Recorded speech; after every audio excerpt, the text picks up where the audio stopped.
বাংলাদেশের অর্থনীতি যদি পাল্টাতে হয়, পাল্টাতে হবে, হয় এর অবকাশ নেই, আমাদেরকে পাল্টাতে হবে। তাহলে চট্টগ্রাম বন্দর হলো ভরসা। এটাকে বাদ দিয়ে বাংলাদেশের অর্থনীতি নতুন কোনো পাতা, নতুন কোনো অধ্যায়ে প্রবেশ করার কোনো সুযোগ নেই।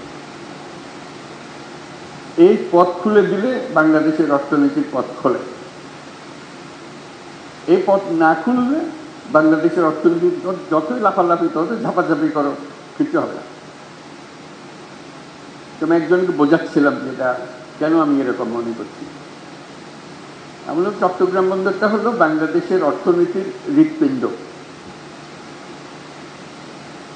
এই হৃৎপিণ্ড যদি দুর্বল হয়, তুমি ডাক্তার, বৈদ্য সবকিছু আনো, মেরামত হবে, কিন্তু চলে না। ছোট্ট একটা হৃৎপিণ্ড, তার মধ্যে হলো রোগাক্রান্ত। এই হৃৎপিণ্ডকে তুমি যতই ঠেলাঠেলি করো, এটা বেশি রক্ত সঞ্চালন হবে না। এই যদি আমরা একমত হই যে বাংলাদেশের অর্থনৈতিক হৃৎপিণ্ড হলো চট্টগ্রাম বন্দর, তাহলে ওটার যে সাইজের বন্দর আছে, যে সাইজের হৃৎপিণ্ড আছে, ওই সাইজের চলে না। এই হৃৎপিণ্ড বিশ্ব সাইজের হৃৎপিণ্ড করতে হবে, তাহলে এটা পাম্প হবে, সেটা সারা বাংলাদেশ জুড়ে সেটা সচল হবে। এখান থেকে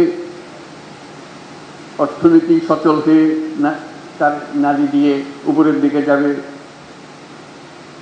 সারা দেশ জুড়ে ছড়িয়ে যাবে, আবার সারা দেশের জিনিস এখান দিয়ে বিদেশে চলে যাবে। এটি হলো হৃৎপিণ্ডের কাজ, এটি হলো বন্দরের কাজ। বন্দর আরও আছে, কিন্তু এটা হলো একেবারে কেন্দ্রীয়, সবচেয়ে বড় যে জিনিসটা। এখান থেকে সমস্ত কিছু নিয়ন্ত্রিত হবে। কাজে আমরা বললাম যে পৃথিবীর সারা বন্দর ব্যবস্থাপক যারা আছে তাদেরকে ডাকো। দেখলাম যে আগেই ডাকা হয়ে গেছে, কিন্তু কাজটা হচ্ছে না।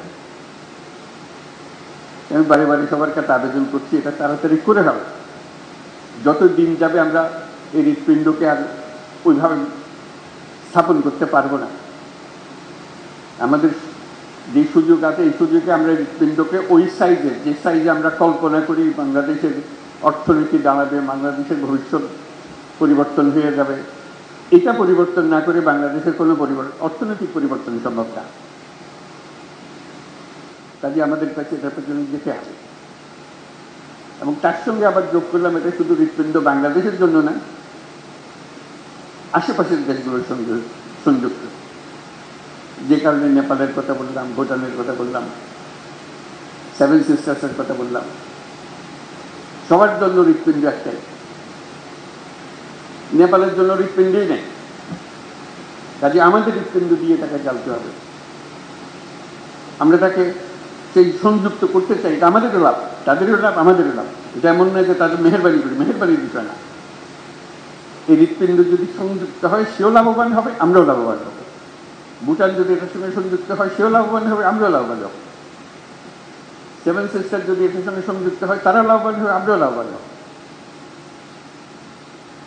এই হৃৎপিণ্ডকে বাদ দিয়ে চললে যারা এটাতে বাদ দেবে তারা ক্ষতিগ্রস্ত হবে।